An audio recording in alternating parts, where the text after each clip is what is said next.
Hi everyone and welcome back to my channel. In this video I'm going to show you how to install Texmaker on your computer so you can easily compile and edit your LaTeX document. In order to get started with Texmaker, you will also need a LaTeX compiler. I've decided to show you how to install MikText. There are other LaTeX distributions that you can use to compile your LaTeX document locally, such as TextLive, but I really like MikText. It has a lightweight installation package, it is simple to install, and it also actually comes with its own IDE that you can use to compile your LaTeX document. As you can see, the installation file size is only 128 MB, and it's very simple to install it on your computer. So, in order to compile a document, you will need MikText, and you can use Texmaker to edit your document. However, before we start, I just would like to take a second to convince you not to install Texmaker. I know that you are here to install Texmaker. There are much better alternatives, in my opinion. In particular, I really would like you to consider to just have a look at VS Code, which you can use to compile LaTeX document. I think is way better than Texmaker. It has a much nicer interface, it is much easier to navigate around, there is a lot of support, but also you're not limited to compile your LaTeX document with the VS Code, but you can also use it to compile any other programming language. Another very good alternative, and is actually my preferred option, is Texify. Texify is a Pycharm plugin that you can install, so it works seamlessly with Pycharm, and again you can use it to compile your LaTeX document. At the end of the video I will show you very briefly how Texmaker compare with VS Code and with Pycharm. If you want to find out more how to get started with Texify and with VS Code extension, which is actually called LaTeX Workshop, I have two videos, or actually three videos here on YouTube, and I will add the link down in the video description below, and you can find them here on YouTube. So these are the three videos that I'm actually mentioning. So let's get started. The first thing that we need to do is to install MikText. MikText is our LaTeX compiler. So we just have to search for miktext.org. I will put a link down in the video description. Then we just go in Downloads here. You select your operative system. In my case, I'm using Windows, so I'm going to click on Download. While it is downloading, I'm going to go here and search for Texmaker, and I'm going to click here on the first link in Google, and then I can click on Download, and then I can download the Texmaker 64-bit because my computer is 64-bit for Windows, so I can click here and I can download it on my computer. This, the time that is going to take depends on the speed of their server as well as the speed of your internet connection. So I'm just going to fast forward this video and I'm going to be back once these two files have been downloaded. While Texmaker is still downloading, I can open the installation file that we had in our download folder. It depends where you download it. I downloaded it in the download folder, so I can just double click and I can start the installation of MikText. So I have to accept the conditions, then I click on Next. I can select whether to install it only for me or for all users. I'm the only user of this computer, so I can just install it for me. Then I can click on Next. This is going to let me know where MikText is going to be installed. So it's going to be update local programs and MikText. I'm happy with the default location. If you want, you can change that. You can click on Next. I can select the preferred paper size. In my case, A4 is fine. And install missing packages on the fly. I just want to say yes. You can have it to ask you first.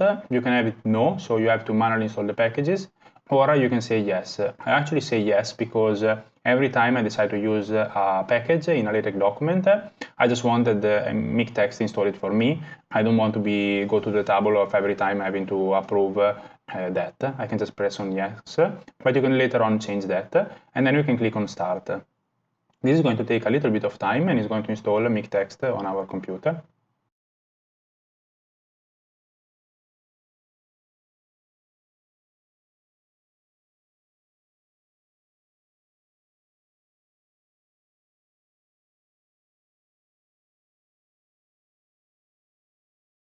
The installation was successful, so we can click on Next here.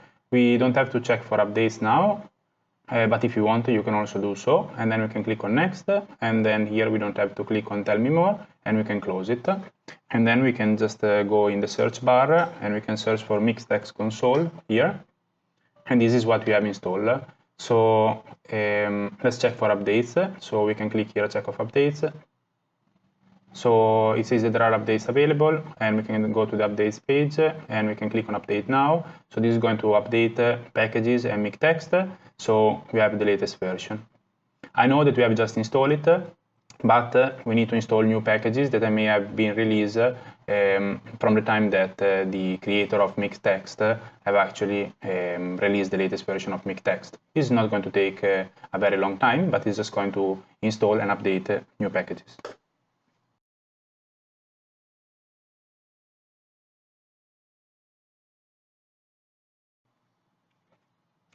So we just need to close the console.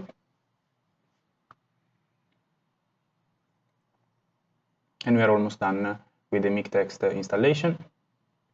Now that we are done with the MakeText installation, we can move on and we can install actually a Texmaker. So I can just go back into my downloads folder. So double click on that file. So accept the term and the license agreement, and then we can click on install. This installation is actually going to be much quicker than the MakeText installation because we just have to install Texmaker. Perfect. We can launch Texmaker. So great, now we have Texmaker open here on our screen. So the first thing that we can actually do is to import a simple project, and I have this simple project here in my downloads folder. So let me show you. Here I have a very simple text file, which I can open here, which contain a very little like LaTeX code. So this is my code, and then I have also an image. So let's import this into Texmaker. So we can go here, File, Open, and then we can go here in the folder that I have in the downloads, LaTeX in 5 minutes, and then we can click on Main, and then we can click on Open. Here at the top, I would recommend you to select PDF LaTeX.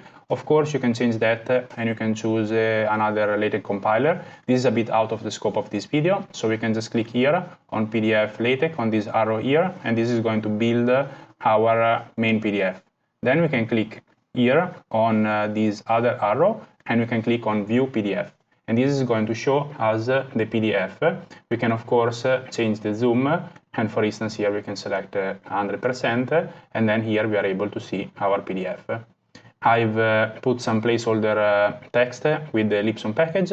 Of course, the Texmaker offers other functionalities. For instance, here the structure that we can use to navigate through the document, and it highlights the part that we are. And then here you can use these buttons here on the left as the to enter symbols, to add equation, and so forth. Please let me know if you would like me to create a detailed video on how to use Texmaker. But again, I really would like you to reconsider to use Texmaker. And let me show you why. So this is the interface of Texmaker, which is fine, nothing wrong, but I think VS Code is much better. So I can open VS Code here on my computer. So let me show you how this document will look like in VS Code. So here we are in the same folder, LaTeX in 5 minutes. Let me actually compile the document, which I can click here on the build. So as you can see here at the bottom, VS Code is actually compiling our document, and then is going to create a PDF here, which you can see here by double clicking here. So once the PDF is open, we can click here on split view, and then we can drag the PDF here on the right, and we can have the main.txt file. So actually, let me split the editor here, and then here either on the left or on the right, we have our PDF. Then let me change the text. Okay, so I press Ctrl Save, and you will see that actually this compiled the document automatically, which I think this is a great feature. And also, of course, VS Code offers auto-completion. It offers basically all the other features that are offered inside the Texmaker, but even more, because inside VS Code, we can easily compile any other programming language. And again, we can compile LaTeX code. Or finally, I want to show you the same example, but with Pycharm, which is my preferred IDE. So here again I can open Pycharm. I have already everything set up. If you want to find out more how to set up, I would highly recommend you to check my YouTube video. But let me show you in a second how you can do the same thing with Pycharm and compile the LaTeX document. So in Pycharm we can open a project. So we can open and we can go to downloads.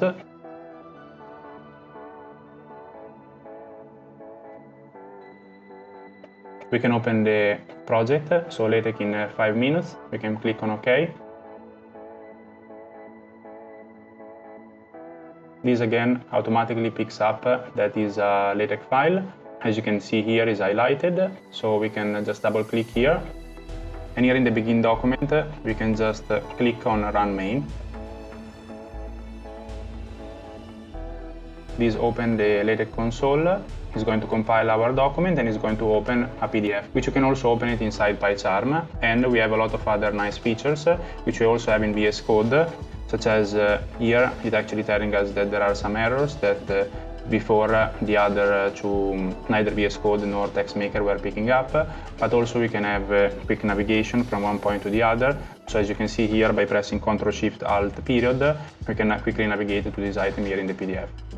Well, I think these two options are way better, so Pycharm and VS Code, but if you prefer to use Texmaker, please feel free to use it, and it is nice, it is quick, it's fast, nothing really wrong with it, but I think if you learn Pycharm and VS Code, I think it's really beneficial because you can compile any other programming language and they offer a lot of nice features such as quick navigation, quick search, and so forth. Thank you very much for listening. I really hope you find this video interesting and informative. If you did, please consider liking the video and subscribing to my channel. It really helps a lot.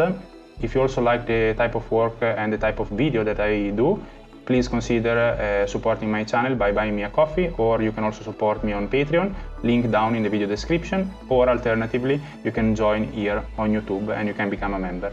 Thank you very much for listening and see you in the next video.